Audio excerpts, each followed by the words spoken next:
स्वागत है आज के सिग्मा टॉपर्स की इस क्लास में। डियर स्टूडेंट्स, आज हम कक्षा 10 के गणित अध्याय 1 का अध्ययन करने वाले हैं, जिसका नाम है वास्तविक संख्याएं। इस चैप्टर का परिचय को पढ़ने वाले हैं, मीन्स थ्योरी पढ़ने वाले हैं। तो बिना देर किए हुए चलिए शुरुआत करते हैं।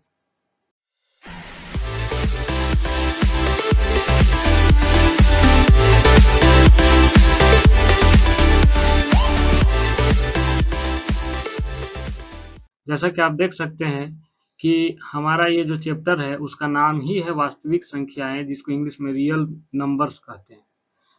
अब सवाल ये है कि सबसे पहले हमको जानकारी होना चाहिए कि वास्तविक संख्याएं क्या होता है।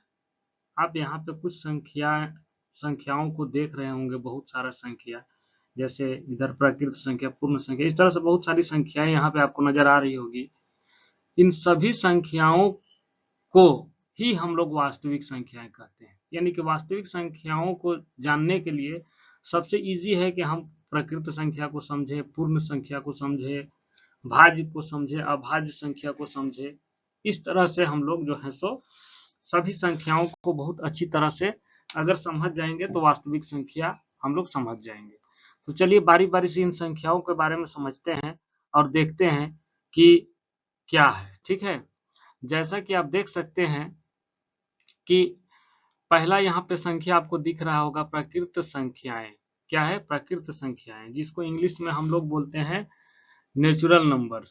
क्या बोलते हैं? Natural numbers. नेचुरल नंबर्स किसको कहते हैं? बहुत ही आसान है। जो हम लोग गिनती गिनते हैं, जहां से गिनती शुरू करते हैं, गिनती कहाँ से शुरू करते हैं? आप देख सकते हैं 1 से शुरू करते हैं, 2 से, 3 से, 4 से, 5 से, कहाँ तक जाता है? अनंत तक जाता है। अनंत तक हमारा गिनती जाता है। ठीक है, अनंत तक। तो जो भी गिनती है 1 से लेके शुरू होता है, अनंत तक जाती है, वो सभी संख्याओं को हम लोग क्या कहते हैं? हम लोग प्रकृत संख्या कहते हैं। क्या कहते हैं? प्रकृत संख्या कहते हैं। ठीक है, प्रकृत संख्या कहते हैं, जिसको इंग्लिश में हम लोग नेचुरल नंबर बोलेंगे, नेचुरल नंबर। ठीक है, चलिए अब हम लोग नेक्स्ट देखते हैं। हमारा है अगला है पूर्ण संख्या। पूर्ण संख्या किसको कहते हैं? पूर्ण संख्या, जिसको इंग्लिश में हम लोग होल नंबर्स बोलते हैं। इंग्लिश में क्या बोलते हैं? होल नंबर्स बोलते हैं। ठीक है, होल नंबर, होल मीन्स होता है पूरी तरह से। क्या होता है? पूरी तरह से, पूरी तरह से, पूरी तरह से। तो आप देख सकते हैं कि जब हम लोग गिनती गिनते हैं तो 1, 2, 3 इस तरह से गिनते हैं गिनती, लेकिन इसमें एक संख्या हमारा नहीं है, वो है 0। क्या नहीं है? 0। तो जब 0 नहीं है तो कोई संख्या को हम पूरी तरह से बोल नहीं सकते हैं। अतः जब 0 भी शामिल हो जाता है तो हम उसको पूरी तरह से बोल सकते हैं कि हमारा संख्या पूरा हो गया। तो यहाँ पे जो भी गिनती हम लोग 0 से शुरू करते हैं, और वो सेम वही रहता है जो गिनती हम लोग गिनते हैं 1, 2, 3, 4, 5, 6, 7, बस सिर्फ स्टार्ट क्या करते हैं? 0 से। अगर 0 से हम लोग गिनती गिनते हैं तो उसको पूर्ण संख्या बोलेंगे, और 1 से गिनती गिनते हैं तो उसको प्रकृत संख्या बोलेंगे। तो उम्मीद है कि आप समझ गए होंगे। चलिए नेक्स्ट संख्या के बारे में देखते हैं क्या है। यह हमारा नेक्स्ट संख्या है पूर्णांक। पूर्णांक क्या होता है? धनात्मक और ऋणात्मक संख्याओं के समूह को क्या कहते हैं? पूर्णांक कहते हैं। यानी कि धनात्मक संख्या किसको कहते हैं? यानी कि प्लस में। जो संख्या इधर देख रहे हैं आप, ये सब संख्या क्या चीज में है? प्लस में है। क्या चीज में? प्लस में। अब इधर का संख्या जो आप देख सकते हैं, ठीक है, वो माइनस में है। माइनस मीन्स घटाव में है। क्या चीज में? घटाव में। ये प्लस में है, साथ में 0, साथ में 0 भी हमारा है। यानी कि अगर गिनती हम गिनते हैं 1, 2, 3, 4, तो ये सब क्या है? पूर्णांक है। क्या है? पूर्णांक, जिसको इंग्लिश में इंटीजर्स बोलते हैं। इंग्लिश में क्या बोलते हैं? इंटीजर्स। अगर गिनती हम -1, -2, -3 इस तरह से गिनते हैं तो ये भी हमारा क्या हो जाएगा? पूर्णांक हो जाएगा। ठीक है, क्या हो जाएगा? पूर्णांक हो जाएगा। यानी कि तो ये कहाँ तक जाएगा अगर गिनती गिनते हैं तो अगर प्लस में इधर अनंत तक जाएगा, माइनस में भी इधर जो है सो अनंत तक जाएगा आपका। यानी कि जो भी गिनती है वो सब पूर्णांक है। अगर प्लस में गिनते हैं तो भी पूर्णांक है, माइनस में गिनते हैं तो भी पूर्णांक है, और 0 भी साथ में पूर्णांक है। पूर्णांक समझना इसलिए जरूरी है क्योंकि अभी आगे कुछ संख्याओं के बारे में जब हम लोग पढ़ेंगे तो वहां पे पूर्णांक का यूज होगा। ठीक है, तो चलिए नेक्स्ट संख्या को समझते हैं। नेक्स्ट हमारा संख्या है, आप देख सकते हैं, भाज्य संख्या। क्या है? भाज्य संख्या, जिसको इंग्लिश में कंपोजिट नंबर बोलते हैं। भाज्य संख्याएं और एक संख्या अभाज्य संख्या, जिसको इंग्लिश में प्राइम नंबर्स बोलते हैं। ठीक है, तो इसको बारी बारी से हम लोग अध्ययन करते हैं, बहुत ही आसान है। तो यहाँ पे आप देख सकते हैं लिखा हुआ है कि वे संख्याएं जो 2 से ज्यादा अंकों से कटे, यानी कि कुछ संख्या ऐसी है जो 2 से ज्यादा अंकों से कट जाए यानी भाग लग जाए या उसका पहाड़ा में आवे तो उसको हम लोग भाज्य संख्या बोलेंगे। जैसे मान के चलिए हम एक एग्जांपल लेते हैं 4 का। अब 4 को देख सकते हैं कि 4 क्या है, 1 से कटता है, 2 से भी कटता है और स्वयं 4 से भी कटता है। यानी इस तरह से ये कितने अंकों से कट गया आप देख सकते हैं, ये 1 2 3। यहाँ पे क्या आपसे बोला जा रहा है, यहाँ पर बोला जा रहा है कि 2 से ज्यादा अंकों से कटे। तो ये कितना अंक से कट रहा है, 2 से ज्यादा अंक मतलब 3 से कटे, 4 से कटे, 5 अंकों से कटे या कितना भी अंकों से कटे, मतलब 3 कम, मिनिमम 3 होना चाहिए और मैक्सिमम कितना भी हो सके, कोई दिक्कत नहीं है। वैसी संख्याओं को हम लोग भाज्य संख्या कहते हैं। चलिए अब कुछ संख्याओं के बारे में हम लोग सीखते हैं जो है अभाज्य संख्या। अभाज्य संख्या को इंग्लिश में प्राइम नंबर्स बोलते हैं।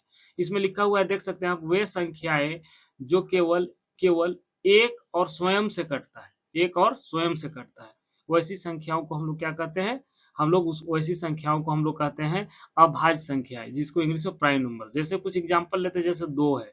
2 क्या है, 2 हमारा 1 से कटता है और किससे कटता है, 2 से, स्वयं खुद 2 से कटता है, इसके अलावा और ये किसी से नहीं कटता है। यानी कि आप देख सकते हैं कि ये कितने संख्याओं से कटा, सिर्फ 2 से, सिर्फ 2 संख्या से। जब कोई संख्या 2 संख्याओं से ही कटता है तो ऐसी संख्या को, यानी कि वैसी संख्या को हम लोग अभाज्य संख्या प्राइम नंबर बोलते हैं। तो 2 हमारा क्या है, एक प्राइम संख्या है, प्राइम नंबर से, ठीक है। इसी तरह से 3 भी हमारा ऐसे ही है, 1 से कटेगा और कितना से कटता है, 3 से कटता है। तो ये 3 भी हमारा क्या है, वो अभाज्य संख्या है, प्राइम नंबर। तो उम्मीद है कि भाज्य और अभाज्य आप समझ गए होंगे। एक संख्या का एग्जाम्पल हम लोग लेते हैं कि एक संख्या जो है वो 1 है। एक क्या है, एक क्या है, आप एक को गौर से देख रहे होंगे तो ध्यान से देखिएगा तो एक सिर्फ 1 से ही कटता है। तो क्या ये भाज्य है या अभाज्य है, तो एक ना ही भाज्य है, ना ही भाज्य संख्या है और ना ही अभाज्य है, अभाज्य है, ठीक है। ना भाज्य है ना अभाज्य। भाज्य होने के लिए कम से कम 3 से ज्यादा से कटना चाहिए और अभाज्य होने के लिए कम से कम 2 से कटना चाहिए, 2 संख्याओं से। लेकिन एक हमारे यहाँ कितना अंकों से कट रहा है, सिर्फ 1 अंक से कट रहा है, इसलिए एक ना भाज्य होगा ना ही अभाज्य। तो आइए देखते हैं नेक्स्ट संख्या के बारे में, जो कि हमारा है सम संख्या। क्या है, सम संख्या है। यह हमारा जो संख्या है वो सम संख्या है। यहाँ पे आप देख सकते हैं लिखा, वे संख्याएं जो 2 से पूर्णतः विभाजित हो जाए, विभाजित मीन्स भाग लग जाए, जो संख्या 2 से पूरी तरह से कट जाएगा, भाग लग जाएगा, उसे हम क्या बोलते हैं, सम संख्या, ठीक है। और साथ में ये है विषम संख्या, जिसको इंग्लिश में ओड नंबर्स बोलते हैं, ठीक है। वे संख्या जो 2 से पूरी तरह से भाग नहीं लगे, मतलब वो उसका जो है शेषफल बाकी रह जाए, वैसी संख्याओं को हम लोग क्या कहेंगे, विषम संख्या कहेंगे। चलिए कुछ एग्जाम्पल देखते हैं। सम संख्या को इंग्लिश में इवन नंबर्स बोलते हैं। ये सब याद होना चाहिए जनरली। तो आप देखते हैं, जैसे एक एग्जाम्पल लेते हैं हम 6 का। 6 जो है उसको अगर हम 2 से भाग लगाते हैं तो क्या होता है, 2 तिया 6। जब इसको हम लोग भाग लगाएंगे तो ये पूरी तरह से कट जाएगा, यानी कि शेषफल में जो है, शेषफल में हमारा क्या है, वो हमारा कुछ नहीं बच रहा है, 0 बच रहा है। यानी कि शेषफल कुछ नहीं बचे, है ना। 2 से भाग लगाने के बाद, 2 से भाग लगाने के बाद शेषफल में अगर कुछ नहीं बचता है तो ऐसी संख्या को हम लोग क्या कहते हैं, सम संख्या कहते हैं। क्या कहते हैं, सम संख्या, जिसको इंग्लिश में हम लोग इवन नंबर्स बोलते हैं, इवन नंबर्स, ठीक है, इवन नंबर्स बोलते हैं। अब चलते हैं हम लोग विषम संख्या के बारे में। विषम संख्या क्या होता है, बोला जाता है कि वैसी संख्याएं जो 2 से पूर्णतः विभाजित नहीं हो। यानी कि इसमें क्या था, शेषफल देखिए, यहाँ पे ध्यान से देख सकते हैं आप, शेषफल यहाँ पे हमारा 0 है, कुछ शेषफल नहीं बचा। लेकिन कुछ संख्या ऐसी होती है जिसका शेषफल बच जाता है। जैसे सपोज कीजिए कि 5 हम लोग लेते हैं और 5 को हम लोग 2 से भाग लगाएंगे तो क्या होगा, 2 दूना के 4, क्या बच गया, एक शेषफल बच गया। आप देख सकते हैं शेषफल जो है सो हमारा 1 बच गया। जब शेषफल 1 बच गया तो ये जो है सम संख्या नहीं हो सकता है, सम संख्या नहीं हो सकता है। क्यों नहीं हो सकता है, क्योंकि सम संख्या होने के लिए शर्त है कि शेषफल में क्या बचना चाहिए, कुछ नहीं बचना है, मतलब 0 बचना चाहिए, ठीक है। तो सम संख्या और विषम संख्या आप समझ गए उम्मीद है। अगला संख्या को हम लोग चलते हैं। अगला जो संख्या है वो है परिमेय संख्या। क्या है, परिमेय संख्या, जिसको इंग्लिश में रेशनल नंबर्स बोलते हैं। तो परिमेय संख्या होने के लिए कुछ शर्त होता है, तो उन शर्तों के बारे में हम लोग अच्छा से समझेंगे तो पूरी तरह से परिमेय संख्या समझ में आ जाए। तो परिमेय संख्या होने के लिए क्या चीज चाहिए, शर्त चाहिए। ये आप देख सकते हैं कि परिमेय संख्या होने के लिए हमने कुछ शर्त को लिखा है। सबसे पहला शर्त क्या होना चाहिए, p/q के रूप में। यहाँ पे भी लिखा हुआ आप देख सकते हैं कि परिमेय संख्या वे होती हैं जिन्हें हम p/q के रूप में, मतलब p/q के रूप में, भिन्न के रूप में लिख सकते हैं, जहाँ p और q क्या होना चाहिए, देखिए आप ध्यान से पूर्णांक हो और q बराबर क्या हो, 0 नहीं हो, और p और q का HCF यानी सअभाज्य जो है वो 1 हो, ठीक है, और दशमलव का प्रसार शांत हो, और अगर अशांत हो तो आवर्ती में हो, ठीक है, ये होना चाहिए। तो कुछ एग्जाम्पल हम लोग लेते हैं। जैसे एग्जाम्पल हम लोग लेते हैं, आपको एक एग्जाम्पल लेते हैं 5/6। क्या चीज, 5/6। 5/6 हमारा क्या है, ये परिमेय संख्या है या अपरिमेय संख्या है? तो सबसे पहला हम लोग इसका जो ये शर्त हम लिखे हैं, परिमेय संख्या होने का शर्त, ठीक है, ये अगर इसको, ये 5 शर्त है, अगर ये पांचों शर्त को ये पूरा करता है तो ये क्या हो जाएगा, परिमेय संख्या हो जाएगा। तो आप देख सकते हैं कि सबसे पहला जो शर्त है वो P/Q के रूप में होना चाहिए। क्या होना चाहिए, P/Q के रूप में होना चाहिए। तो आप देख सकते हैं कि ये ऑलरेडी P/Q के रूप में है, ठीक है।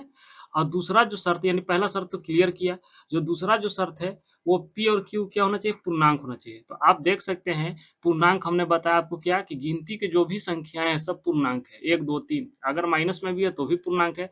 तो 5 हमारा गिनती की संख्या है, 6 भी हमारा गिनती की संख्या है, ये भी पूर्णांक है, यानी कि ये भी शर्त पूरा करता है। अब अगला q बराबर 0 नहीं होना चाहिए, यानी नीचे वाला 0 नहीं होना चाहिए, जो q का वैल्यू है वो 0 नहीं होना चाहिए। आप देख सकते हैं कि q बराबर 0 नहीं होकर के 6 है, ठीक है, q बराबर 0 नहीं है, ये भी हमारा क्लियर है। pq का HCF जो है वो क्या आना चाहिए, 1 आना चाहिए। आप देख सकते हैं कि pq का HCF 1 आना चाहिए। तो चलिए हम लोग pq का HCF निकालते हैं, ठीक है। तो HCF निकालने के लिए क्या किया जाता है, जो छोटी संख्या है और जो बड़ी संख्या है, छोटी संख्या से हम बड़ी संख्या में भाग देते हैं, भाग विधि द्वारा HCF किस तरह से निकाला जाता है वो भी आप देख लीजिए। तो हम 5 से 6 में भाग देंगे, ठीक है, यही HCF निकालने का तरीका है। HCF का तरीका ये है कि इस तरह से हम लोग भाग देते हैं, जब अंतिम बार जिस संख्या से भाग कट जाए, 0 0 हो जाए, वही हमारा HCF होता है। तो चलिए 5 के पहाड़ा पढ़ते हैं, तो 5 एकम 5, आप देख सकते हैं यहाँ पे 5 आ गया, ठीक है। 6 में से 5 जाएगा तो क्या बचेगा, 1। HCF निकालने के लिए आपको फिर से भाग लगाना होगा, और जो भाजक है यानी 5 है उसको फिर से भाग दीजिए आप, 1 बचे 5। आप देख सकते हैं अंतिम बार ये किससे कटा, 1 से कटा, ठीक है, यानी कि PQ का HCF जो है वो क्या आ गया, HCF जो है वो 1 आ गया, हमारा क्या आ गया, 1 आ गया। तो आप देख सकते हैं कि हमारा जो है वो चौथा शर्त भी पूरा हो जाता है। अब पांचवा शर्त में देखते हैं कि दशमलव का प्रसार शांत है या अशांत है। तो आइए भाग लगा करके देखते हैं। तो भाग लगाते हैं हम लोग, 5 से भाग लगाएंगे अगर 6 में इस तरह से, तो आप देख सकते हैं कि 5 एका 5, तो यहाँ पे क्या आ गया, हमारा 1 आ गया। दशमलव देंगे यहाँ पे तो यहाँ 0 हो जाएगा, 5 दूना के क्या हो जाएगा, 10 हो जाएगा। आप देख सकते हैं कि ये पूरी तरह से कट गया, यानी कि ये क्या हो गया, शांत हो गया। क्या हो गया, शांत हो गया, ठीक है। तो जब शांत हो जाए, आप देख सकते हैं कि दशमलव प्रसार क्या होना चाहिए, शांत होना चाहिए, तो भी ये परिमेय संख्या, यानी कि एक किसी भी संख्या को लेते हैं, अगर उसका परिमेय संख्या हमको निकालना रहता है तो उसका हर चीज देखना रहता है, ये 5 चीज, ठीक है। कुछ संख्या ऐसी भी होती है जिसका दशमलव प्रसार जो है वो शांत नहीं होता है बल्कि अशांत होता है। तो एक एग्जाम्पल हम लोग लेते हैं, आप देख सकते हैं, हम एग्जाम्पल लेते हैं 10/3 को। 10/3 क्या है, ये भी एक परिमेय संख्या है। क्या है, एक ये भी एक परिमेय संख्या है। 10 भी हमारा पूर्णांक है और 3 भी पूर्णांक है, ठीक है, और P/Q के रूप में है। Q बराबर 0 नहीं है बल्कि 3 है, ठीक है। और इन लोग का HCF निकालते हैं, HCF निकालते हैं, चलिए देखते हैं HCF निकाल के क्या एक आता। तो इसका HCF जब हम लोग निकालते हैं तो हम लोग इसको पहाड़ा पढ़ेंगे, 3 तिया 9, ठीक है, 1 आ जाएगा। फिर इसको हम पिछला ही एग्जाम्पल में हमने बताया आपको अभी तुरंत कि जो भाजक होता है, यानी यहाँ 3 भाजक है, वो भाज्य में चला जाएगा। जो शेषफल मेरा आता है वो भाजक हो जाता है, यानी कि ये जो सिस्टम है ये HCF निकालने का सिस्टम है। तो एक से फिर हम एक के पहाड़ा अगर 3 बार पढ़ते हैं तो 1 तिया के 3 हो जाता है। यहाँ पे आप देखते हैं 0 हो सकता है, ठीक है। तो यहाँ पे आप ध्यान से देख सकते हैं कि सबसे अंतिम बार में हमारा 1 से कटा, यानी कि इसका HCF जो है, यानी कि 10 और 3 का जो HCF है वो हमारा क्या आ गया, 1 आ गया, ठीक है। तो ये हमारा ये भी पूरा करता है कि PQ का HCF क्या आना चाहिए, 1 आना चाहिए, और 1 आ गया, ठीक है।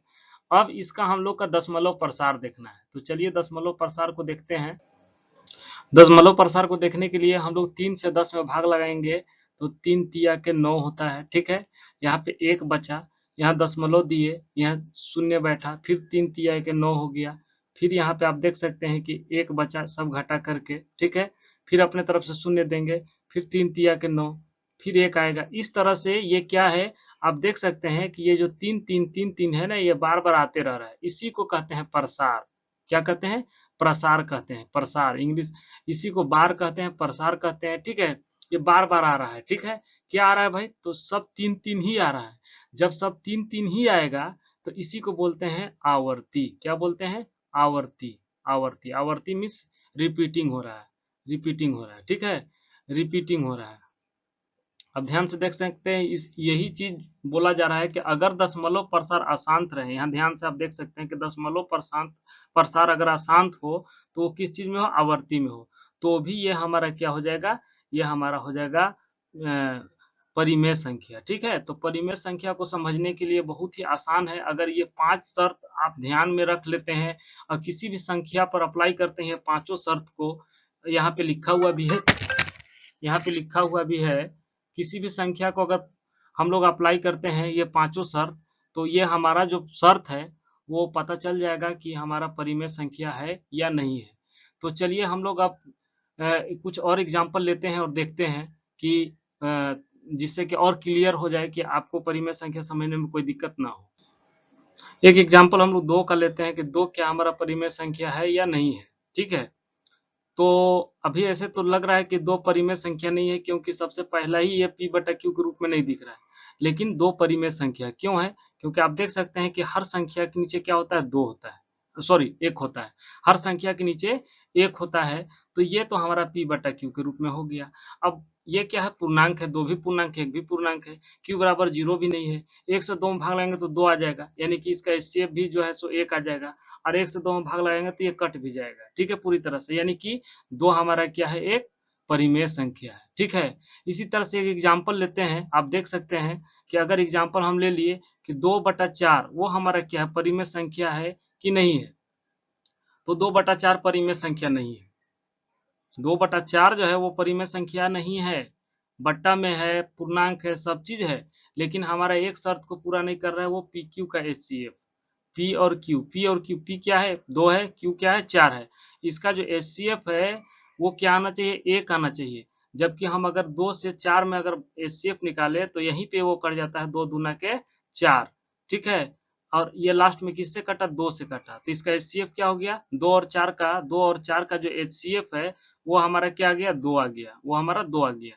जबकि HCF कितना आना चाहिए? 1 आना चाहिए, 1 यानी सहअभाज्य आना चाहिए। यानी 2/4 जो है वो हमारा परिमेय संख्या नहीं है, बल्कि क्या है?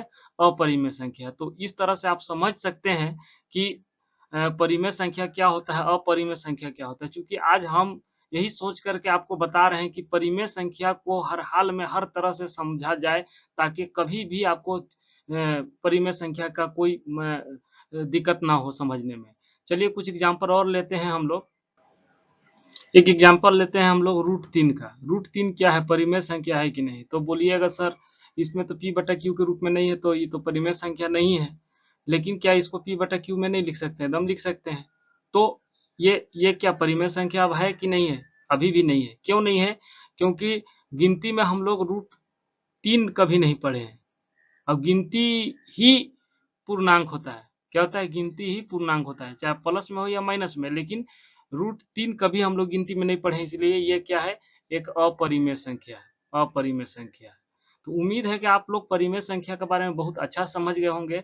क्योंकि परिमेय संख्या के अगर परिमेय संख्या को आप अच्छा समझते हैं, परिमेय संख्या के बारे में अगर अच्छा से आप समझ लेते हैं, तो आपको अपरिमेय संख्या समझने की जरूरत नहीं। क्योंकि हमको कोई भी संख्या को देखना है कि वो परिमेय है कि नहीं है। अगर परिमेय नहीं है तो क्या है? वो अपरिमेय हो जाता है, ठीक है। तो चलिए हम लोग नेक्स्ट देखते हैं कि अगला क्या है। अगला हमारा है, आप देख सकते हैं, अपरिमेय संख्या। इसको इंग्लिश में क्या कहते हैं? Irrational numbers. क्या है? Irrational numbers. क्या लिखा हुआ है कि अपरिमेय संख्या परिमेय संख्या के ठीक विपरीत होती है। जो भी उसका क्राइटेरिया है, जो भी उसका परिभाषा है, उसका ठीक उल्टा होता है। यानी कि p बटा q के रूप में नहीं लिख सकते हैं, और जिसका दशमलव प्रसार शांत नहीं होगा, और अशांत होगा तो आवृत्ति में नहीं होगा, अनावृत्ति में होगा। इस तरह से परिमेय संख्या होता है, तो अपरिमेय संख्या होता है। तो यानी कि अगर आप परिमेय संख्या को अच्छा से समझ गए होंगे तो अपरिमेय संख्या समझाने की जरूरत ज्यादा नहीं है। चलिए नेक्स्ट हम लोग संख्या के बारे में देखते हैं।